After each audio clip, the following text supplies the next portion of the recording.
Good morning. It's Sunday, July 29th, and today's title is The Persecutor of the Church. Paul was a Hellenistic Jew. His birthplace was Tarsus, the capital of Cilicia.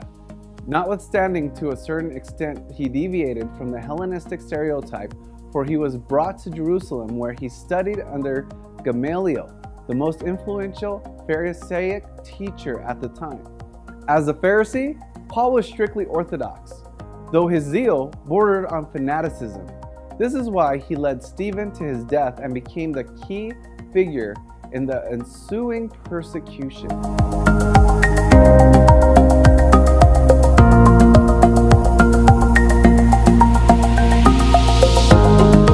Paul says everywhere that the gospel was a stumbling block to the Jews.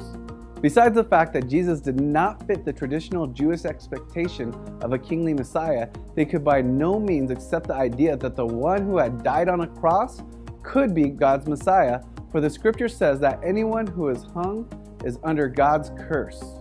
To the Jews, therefore, the crucifixion was in itself a grotesque contradiction to the clearest evidence that the church's claim about Jesus were false. Acts 9, verses 1 and 2 shows Saul of Tarsus in action against believers. Damascus was an important city about 135 miles north of Jerusalem, and it had a large Jewish population. The Jews living outside Judea were organized in a kind of network whose headquarters were in Jerusalem, the Sanhedrin, with the synagogues functioning as supporting centers for the local communities.